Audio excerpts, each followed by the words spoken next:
Okay, Ocean State running here with LaSalle assistant coach James Lourenco, whose LaSalle team just won 19 to just over 60 for North Kingstown. You just told me and I can't remember. James, you're here. Kelly's not. Kelly Razzos, I guess she's on quarantine right now, but I'm sure she's going to be pleased with the effort today of the girls. Talk about your thoughts on how well they did. Yeah, well, first shout out to Coach Razzos. The girls gave her a FaceTime call as soon as they got in. They were so excited to tell her. She's back on Monday. We're excited to have her back in the fold and get ready to go. They ran out of their minds today. They had the best day that they've had all year, and this is something we've been building to and working towards all year. Every race I feel like we've pulled a little bit closer to being able to pull off a performance like this. I think we're getting ready at the right time, and we're just starting to see athletes starting to click and really become the athletes that they can be in a race. So we're looking forward to what's going to happen next week. Because I really thought it would be a close race between you guys and North Kingstown, and you beat them by 40 points, which, that's going to give you guys a lot of confidence next week going against East Greenwich, the defending state champs. For sure. Good races are always good for building confidence, obviously, but we draw confidence from what we do in practice, what we do in workouts, the way that we race together and practice together. That is a daily process, but it's good to see it all come together in a day like today.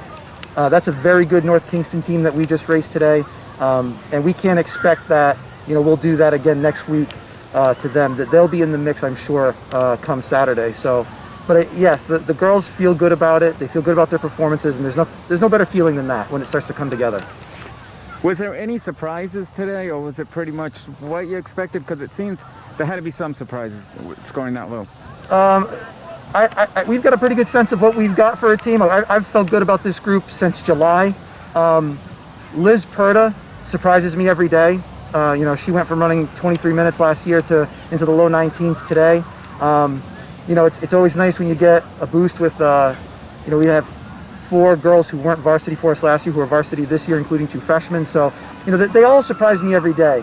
I'm constantly impressed with how Kaylee handles herself in races.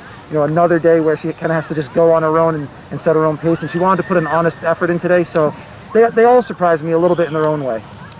Yeah, and speaking of Kaylee, so next week she's got a tall task ahead of her to defend that title with Reese Faze and Sophia Gorion, I think, as the top contenders. What do you think she needs to do to pull out a win? Well, what she needs to do is find a way to get into the mix with those girls right away and try to run a patient race, not feel like she's pressing too hard or doing too much work too soon. I like her as much as anybody else in the state if it comes down to the last 1,000 meters. So it's all about getting herself into the right position and staying relaxed as possible, keeping her head about her, not getting too nervous or worked up about what the race is doing. And I think she'll be there. She's a very savvy racer. She knows how to be patient. If you go back to the summer when she ran that track 5K, the race started to get away from her. We told her to run the first mile kind of easier, and then the race kind of came back to her. She knows what she has to do to not get too ahead of herself in a race.